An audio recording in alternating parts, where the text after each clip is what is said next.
Hello, everyone. Welcome to today's reading through the Bible in 365.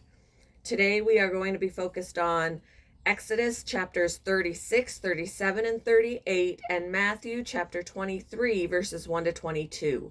We're going to get started in Exodus with chapter 36. The Lord has gifted Bezalel, Aholiab, and the other skilled craftsmen with wisdom and ability to perform any task involved in building the sanctuary. Excuse me.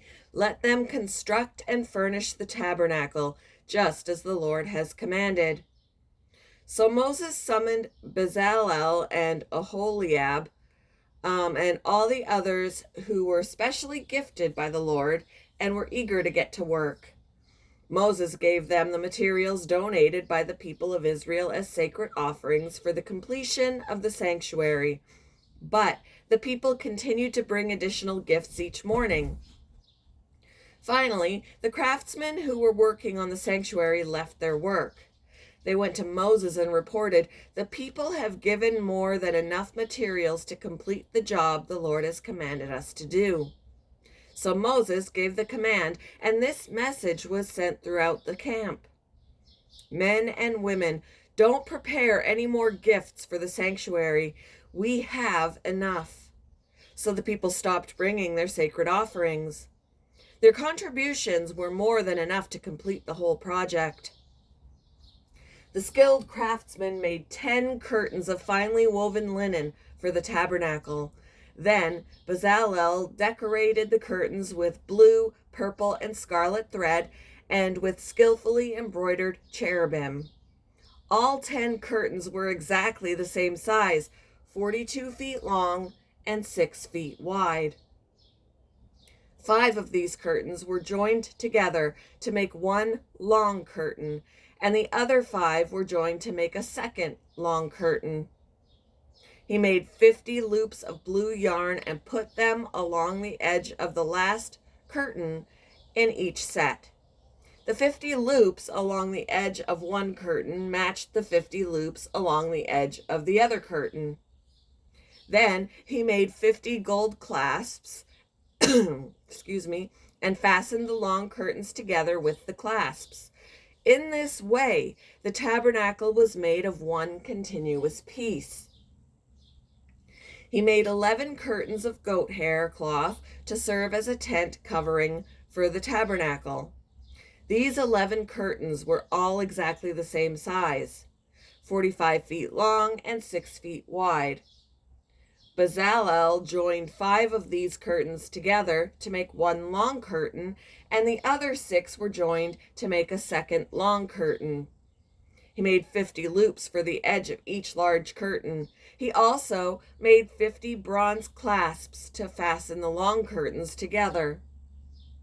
In this way, the tent covering was made of one continuous piece. He completed the tent covering with a layer of tanned ram skins and a layer of fine goatskin leather. For the framework of the tabernacle, Bezalel constructed frames of acacia wood. Each frame was 15 feet high and 27 inches wide, and with 2 pegs under each frame. All the frames were identical. He made 20 of these frames to support the curtains on the south side of the tabernacle.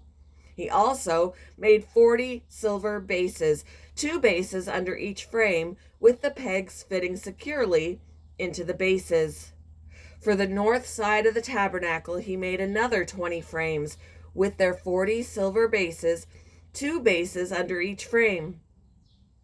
He made 6 frames for the rear, the west side of the tabernacle, along with 2 additional frames to reinforce the rear corners of the tabernacle. These corner frames were matched at the bottom and firmly attached at the top with a single ring, forming a single corner unit. Both of these corner units were made the same way. So there were 8 frames at the rear of the tabernacle, set in 16 silver bases, 2 bases under each frame. Then he made crossbars of acacia wood to link the frames, 5 crossbars for the north side of the tabernacle and 5 for the south side. He also made 5 crossbars for the rear of the tabernacle, which faced west. He made the middle crossbar to attach halfway up the frames. It ran all the way from one end of the tabernacle to the other. He overlaid the frames with gold and made gold rings to hold the crossbars. Then he overlaid the crossbars with gold as well. For the inside of the tabernacle, Bezalel made a special curtain of finely woven linen. He decorated it with blue, purple, and scarlet thread and with skillfully embroidered cherubim. For the curtain, he made 4 posts of acacia wood and 4 gold hooks. He overlaid the posts with gold and set them in 4 silver bases. Then he made another curtain for the entrance to the sacred tent.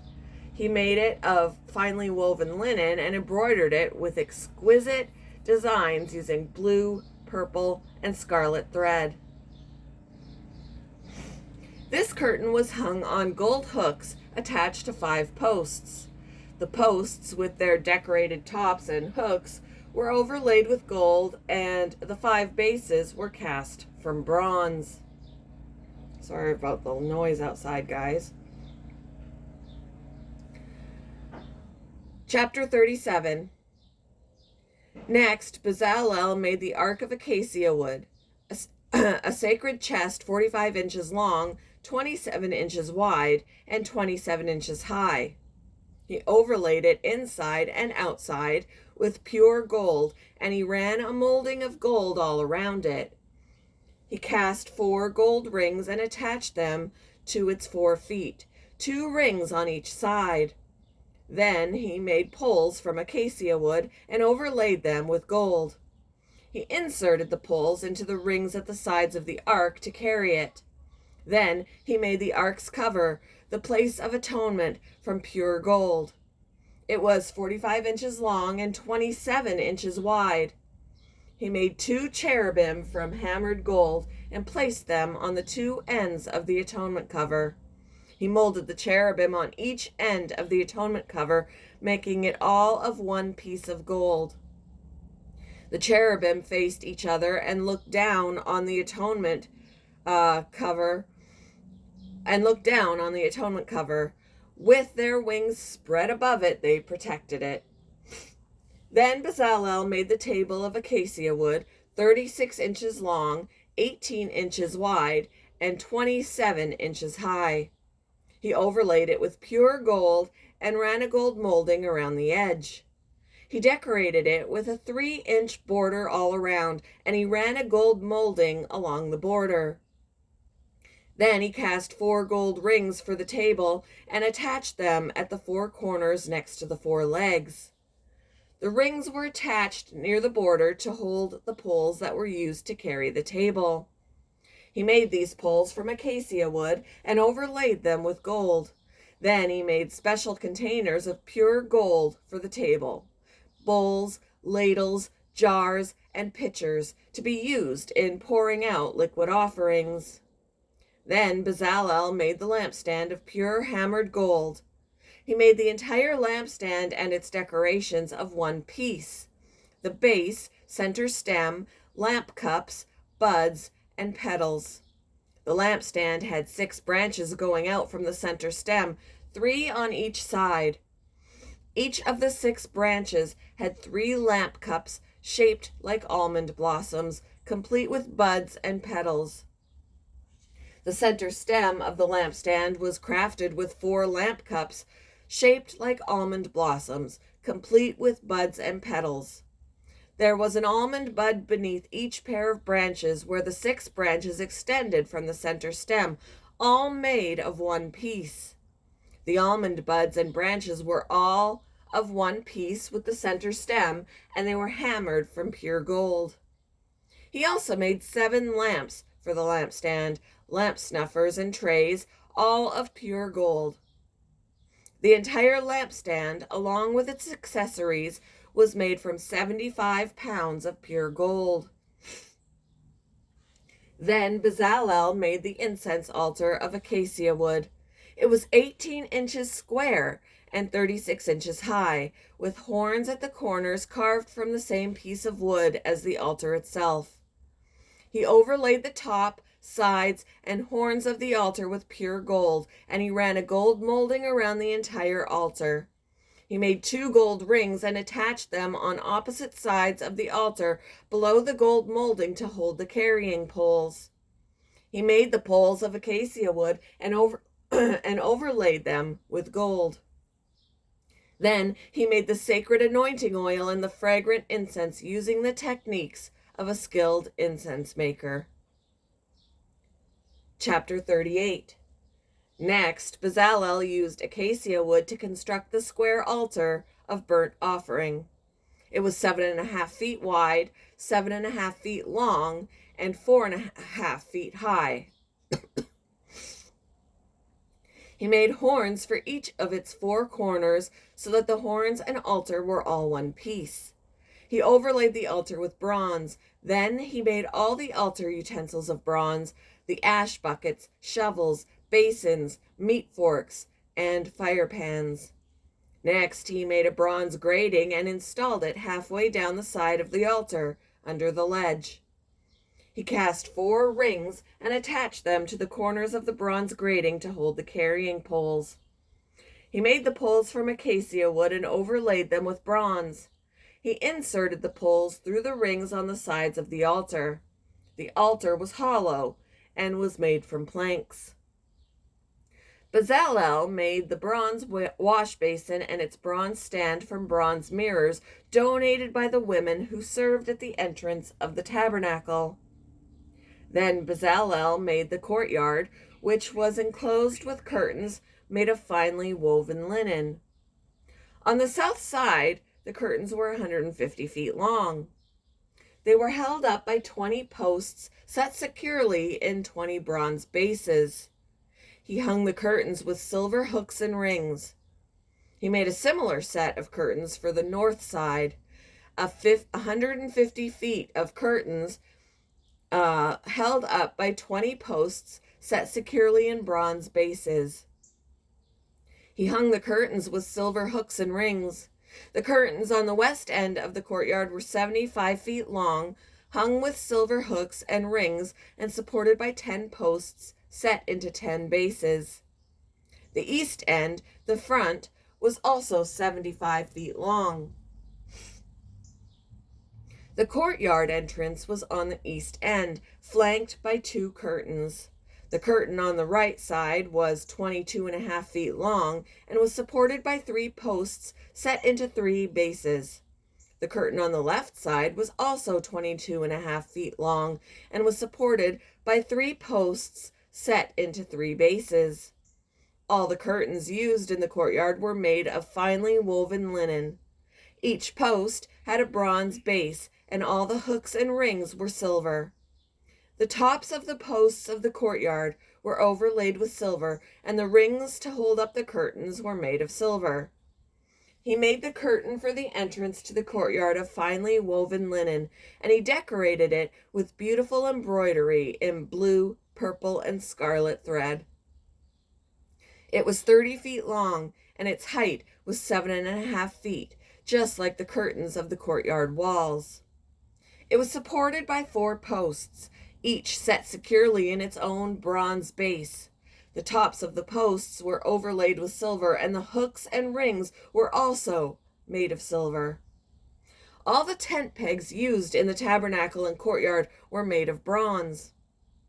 This is an inventory of the materials used in building the tabernacle of the covenant. The Levites compiled the figures as Moses directed, and Ithamar, son of Aaron the priest, served as recorder. Bezalel, son of Uri, grandson of Hur, of the tribe of Judah, made everything just as the Lord had commanded Moses. He was assisted by Oholiab,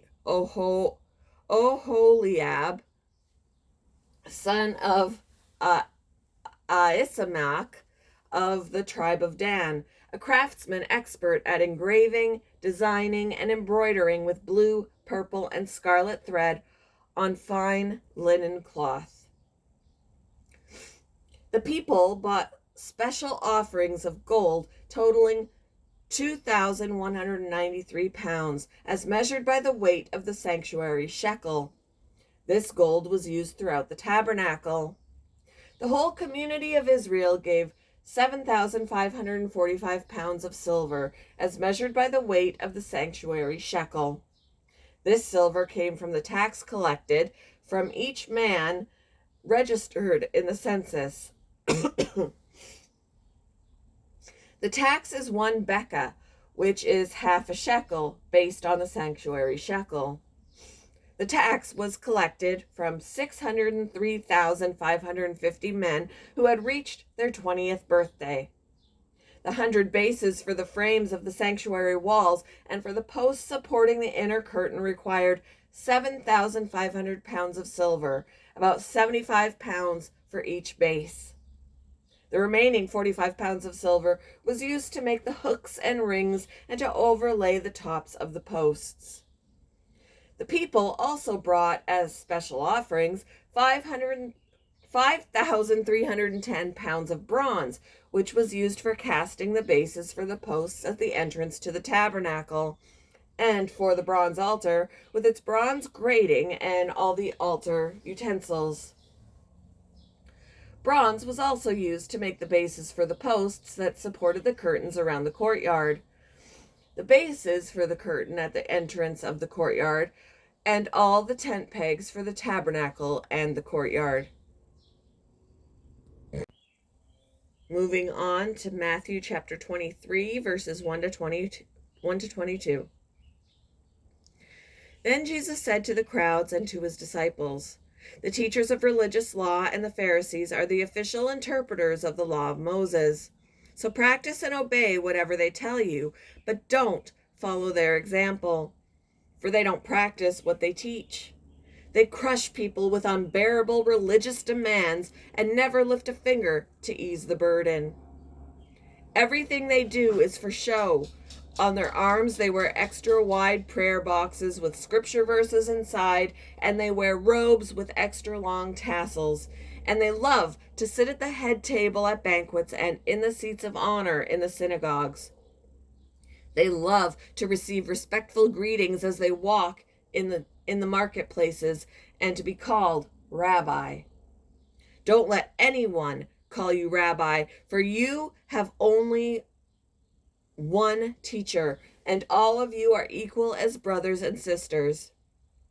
And don't address anyone here on earth as Father, for only God is heaven.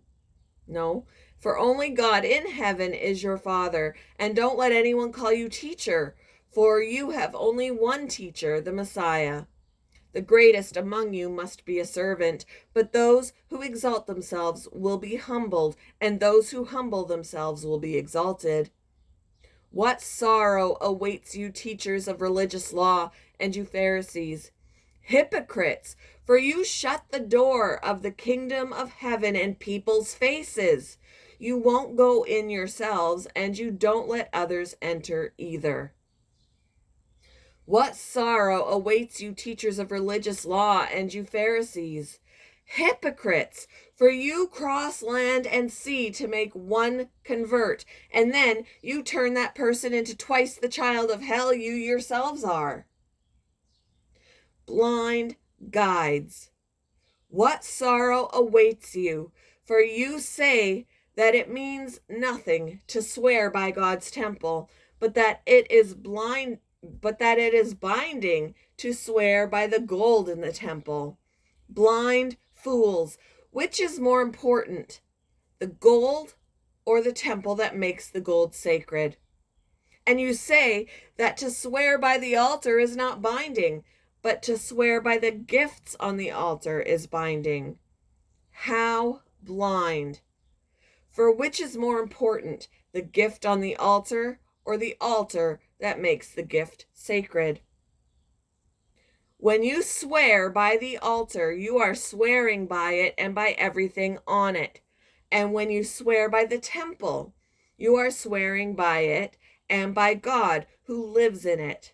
And when you swear by heaven, you are swearing by the throne of God and by God who sits on the throne.